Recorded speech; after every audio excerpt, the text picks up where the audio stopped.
probably the division that's willing to make the most fights. At this point, I mean, you think the last 3 weeks you had lightweight fights. Shit, yeah. Straight. Jojo Diaz, Dev, Tank, Isaac Cruz. I think they should all mix it up. What do you think of a tournament? I think a tournament would be great. I mean, for me, it gives you a clear, definitive champion. Not this guy got this belt, that guy got that belt. I mean, at this point, you got 3 belts with one guy and 1 with the other. Why don't y'all fight and unify and there's 1 champion? That's why I love Scooter. Scooter went out there and he's fighting whoever they put in front of him. He's fighting for belts. He only wants belts and he wants to beat everybody at the top of their game. They're all in their prime, and that kid's out there doing what he's supposed to do. That's what everybody should do. Should Stephen Fulton be on the pound-for-pound list? Absolutely. And this year, who can you say took a tougher route than him? Nobody. I can't say anybody. There's nobody who took a tougher route. I like what Devin did. Devin got two really good fights, but he didn't take a route like Scooter did. That was what, his 9th undefeated fighter, 4th straight? Fighter. That's impressive. That's amazing.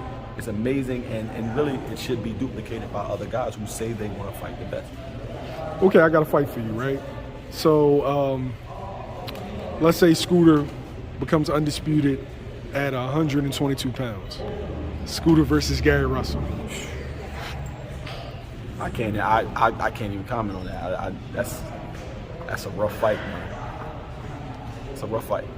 And Gary Russell's coming back in January. He's fighting they say that guy, the kid, Mark Maxwell. That's a big dude. Yeah. That's a big dude. He's taller than Sean. Skills pay the bills, though. Skills pay the bill. You know what I mean? Gary be all right. Gary is supremely talented, man.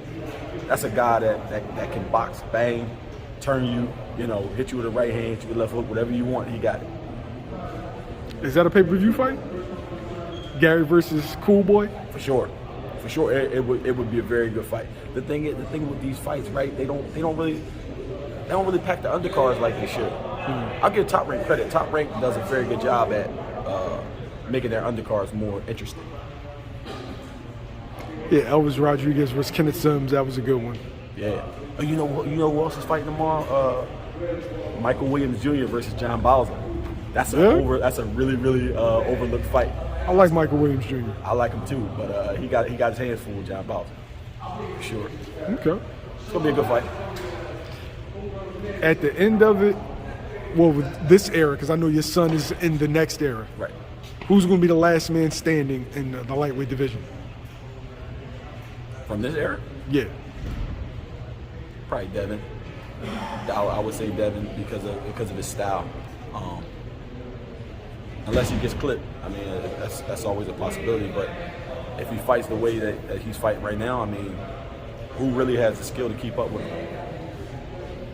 All of them are physically, they're all shorter than he is, except maybe Tio. But I'm not sure Tio comes back at all at this point. I actually called him losing that fight. Okay. Thanks. It's rough. It's rough to it's rough when you get money. When you come from nothing, you get money, and you're fighting now for legacy instead of money, because a lot of times they just don't live up to the hype. Do you feel like he got a little bit too big for his britches? I hated the person that he turned into. Now he's kind of simmering down a little bit, getting a little bit more humble. But that cussing on the stage, and, talking crazy, and him and his dad just acting up, there's just no sense in it. It didn't make any sense. Do you think he just overlooked George Kambosos talking about fights with Devin, fights with Josh Taylor? I think that he looked over him a bit. He was looking at Devin Haney and Tank, and he was caught up in the hype. And I think the media does a really good job at hyping these kids up to think that there's something else, and you just skip over that guy that's coming up, that's hungry. Are we anointing, like you said, the media? Is the media anointing guys as the best prematurely? I think that regular media is hyping and overlooking people. I think black media, specifically the LDBC. Shouts out to the LDBC. Shout my guys, everybody, Blue Blood, Fred, everybody, all my guys, CC, Trill, everybody know what it is. But by the way, Nafir is endorsed by the LDBC. Yeah. Yeah. Okay. You'll see tomorrow. You'll see the fit tomorrow. I think that we do a great job at staying on task.